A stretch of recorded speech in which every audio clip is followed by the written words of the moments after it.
Olá, galerinha do oitavo ano. Aqui é a professora Thalita de Artes e hoje a gente vai dar continuidade ao nosso conteúdo falando sobre arte contemporânea. Bom, vamos lá.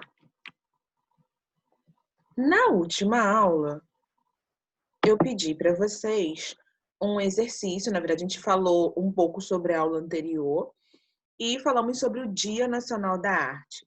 Então, a gente começou esse bimestre fazendo um levantamento sobre o acesso que a gente tinha à arte próximo da gente, né? Então, teatro, música, manifestações artísticas de uma forma geral. Depois, a gente fez uma visita virtual no Museu de Arte Contemporânea de Niterói e na última aula a gente falou sobre o Dia Nacional da Arte. Eu sugeri para vocês, a gente fez uma tarefa relacionada a uma outra visita virtual, que foi no Museu Nacional de Belas Artes. E a gente fez essa tarefinha que está aqui no lado direito, sobre o Cândido Portinari, que ele fez uma releitura de um quadro do Meirelles, que era a primeira missa, e ele deu a visão dele, né, a interpretação dele desse quadro, que tem algumas características. Então, a gente vai retomar a questão da arte contemporânea. Para isso, galerinha, eu trouxe um videozinho que não foi produzido por mim, mas que vai mostrar para vocês de uma forma bem tranquila e bem curtinha tudo que eu quero falar para vocês e tudo que a gente vem conversando. Vai organizar todas essas ideias na nossa cabeça. Vamos a ele?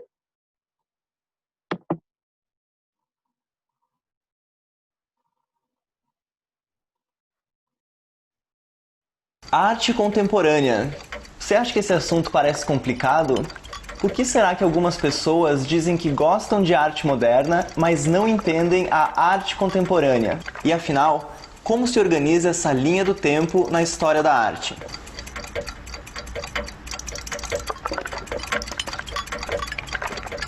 Olá, eu sou o Edu e você está no canal do Artekin. Esse é o primeiro episódio de uma série de vídeos sobre arte contemporânea. Eu vou falar aqui sobre os principais movimentos que construíram a história da arte, desde a metade do século XX até os dias de hoje.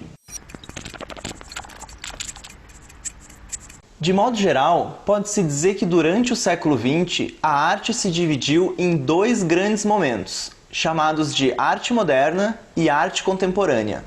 É importante dizer que não existe um consenso sobre isso, mas a maioria dos livros de história da arte acredita que esses dois momentos podem ser divididos pela Segunda Guerra Mundial, que terminou em 1945.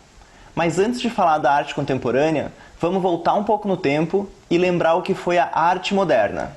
O período moderno começa um pouco antes da virada do século XIX para o século XX, na década de 1860.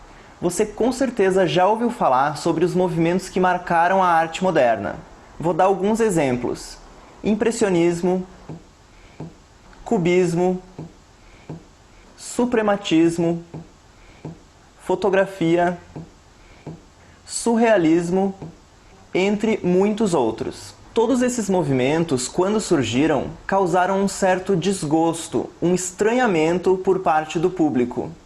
Isso porque eram obras muito diferentes de tudo aquilo que as pessoas estavam acostumadas a ver. Naquela época, a pergunta que pairava no ar era a seguinte: mas afinal, isso é arte? Eram propostas inéditas e, mais do que isso, propostas questionadoras.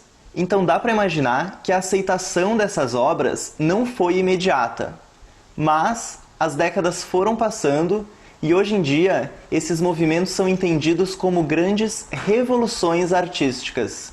Ou seja, desde o final do século XIX, é próprio da arte querer negar tudo aquilo que se conhece como arte. E é aqui que começa a surgir uma das grandes questões que a arte propõe. O feio de ontem se transforma no belo de hoje? Bom, a história tem dito que sim.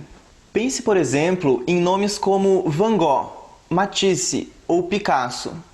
Todos eles são exemplos de artistas que criaram estéticas novas e, com isso, propuseram uma ruptura da estética acadêmica, que era o que até então predominava na pintura e na escultura. Mesmo tendo causado polêmica naquela época, Hoje, mais de um século depois, ninguém duvida que esses artistas foram gênios da arte. São obras-primas que estão nos melhores museus do mundo e muitas delas possuem valores incalculáveis.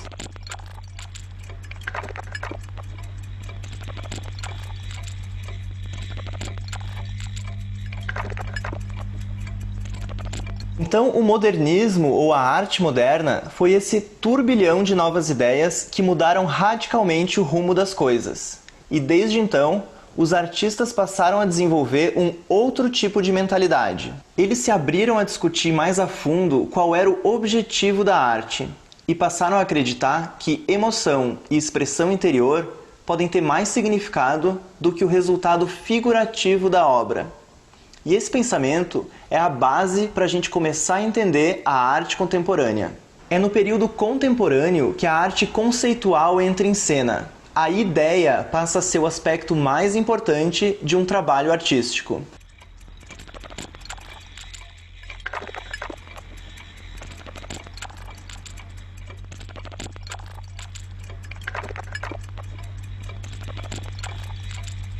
E o que vem a ser arte conceitual? É uma arte em que o resultado final, ou seja, a estética da obra, já não importa mais tanto. O processo de pensamento do artista se torna mais interessante do que o produto final. Ou seja, é uma arte livre daquela dependência técnica do artista como um artesão. O objetivo da arte conceitual é que a obra seja mentalmente interessante para o espectador. Por isso, pessoas diferentes poderão entender a mesma obra de maneiras diferentes. E é essa característica que cria as primeiras barreiras entre o público e a arte contemporânea, porque não existe um senso comum. Aí você pode estar se perguntando o seguinte: então a arte conceitual é uma arte feia? E essa é uma pergunta do tipo pegadinha, porque o que está em jogo aqui é exatamente esse julgamento do que é bonito ou feio. Na arte conceitual, uma obra é considerada interessante quando ela consegue unir prazer intelectual e prazer estético, ou seja, quando um trabalho é visualmente forte, mas também teoricamente complexo. É por tudo isso que nesse período pós-Segunda Guerra Mundial, a arte ficou muito diferente de tudo que havia sido produzido até então. Ao longo dos anos, diversos estilos foram surgindo e eles continuam nascendo até hoje. E aqui você está vendo alguns exemplos de movimentos da arte contemporânea que a gente vai investigar nos próximos vídeos aqui do Artkin. Meu objetivo com esses vídeos é explicar de maneira simples os movimentos que marcaram a era contemporânea, ou seja, os últimos 70 anos de história. Existem diferentes ângulos para se contar a história da arte. São várias maneiras de recortar e organizar os fatos importantes que aconteceram na humanidade. Mas vale lembrar que história não é só cronologia. As ideias surgem no mundo em redes simultâneas que questionam a noção de tempo e espaço. Mas isso já é assunto para outro vídeo. Se você se interessou, te convido a continuar acompanhando. Assine o canal aqui no YouTube, me segue nas redes e deixe seu comentário. Eu fico por aqui, até a próxima.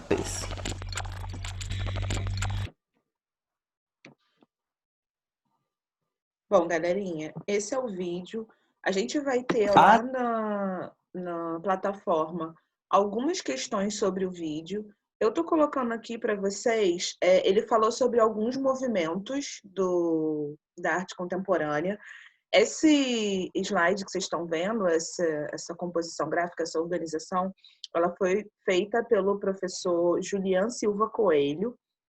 Ela está disponível na internet, vocês podem consultar se vocês quiserem. Mas, assim, é só porque como o professor do vídeo ele falou rapidamente, então só para vocês terem os conceitos, caso vocês queiram, sei lá, escrever no caderno, ou até para poder se organizar na tarefa que eu vou pedir para vocês. Tudo bem? Então, o que aconteceu até aqui? A gente viu o vídeo na plataforma, tem algumas questões sobre o vídeo. Eu estou dando essa figura para vocês entenderem um pouco mais sobre 3 dos movimentos que ele mostrou sobre a arte contemporânea. Bom, galerinha, No dia 22 de agosto, que caiu no sábado passado, é comemorado o Dia do Folclore Brasileiro. Então, qual é a minha tarefa para vocês, além das questões da plataforma? Então, ele fala muito no vídeo sobre arte conceitual. E aí ele fala que o principal na arte conceitual é a ideia. E é por isso que é tão importante eu explicar aquela ideia. Porque se eu vejo só garrafas de Coca-Cola, para mim, não passam de garrafas de Coca-Cola. Então, se não tiver uma explicação, eu não consigo compreender muito bem a ideia que aquele artista quis passar. E é por isso que, quando a gente está olhando as obras, eu sempre pergunto para vocês, tá, o que você entendeu? Porque eu posso ter uma percepção, ou seja, um entendimento diferente do de vocês em relação à mesma obra. Isso é uma característica da arte contemporânea. Voltemos à nossa segunda parte da tarefa. Então, como foi Dia do Folclore no sábado, 22 de agosto, eu gostaria que vocês fizessem agora um exercício de arte conceitual. Escolha um tema do folclore e aí organizem na casa de vocês. Pode ser um objeto que vocês tenham em casa, pode ser vocês pegando e fazendo uma montagem na internet, pode ser vocês desenhando, ou seja, vocês têm vários recursos que a gente vem sempre falando, várias modalidades artísticas para vocês representarem o que vocês estão querendo representar. E aí eu quero que vocês construam uma arte conceitual relacionada a um ícone do folclore. Thalita, seja mais específica. Ok. Aqui, por exemplo, a gente reconhece o folclore com as figuras do saci, da sereia, do curupira, que é o que pisa ao contrário. E aqui tem um dragão. O dragão realmente eu não lembro do que significa. Mas a sereia, por exemplo, ela está representada pela cauda e tudo, e a música. O saci tem a questão do gorro, do cachimbo, só ter uma perna. O curupira, ele pisa ao contrário. Então, assim, como é que eu posso representar um ícone do folclore? E aqui eu coloquei alguns, tá, gente? Por exemplo, podia ser Bumba Meu Boi, podia ser outros ícones que não estão representados nessa figura. Então, eu posso representar a arte conceitual do saci, por exemplo, somente com um cachimbo, que é um símbolo utilizado pelo saci. Pode usar essa para poder colocar lá no exercício para mim? Claro que não, porque eu acabei de dar. Então, pensem o que chama mais atenção naquele personagem do folclore que vocês escolheram e escolha, decida um objeto ou uma característica para vocês representarem conceitualmente. Essa tarefa vocês vão anexar para mim na plataforma. Então, agora a gente tem duas coisas para fazer, saindo daqui. Uma é, na plataforma, responder as questões sobre o vídeo que eu deixei lá para vocês. 2, fazer uma arte conceitual sobre uma das figuras folclóricas que vocês vão escolher. Não se esqueçam de escrever para mim qual é a figura folclórica para poder conseguir entender um pouquinho da arte conceitual de vocês, tudo bem? Bom, galerinha, por hoje é só. Vejo vocês na próxima aula. Beijo, beijo, beijo. Tchau!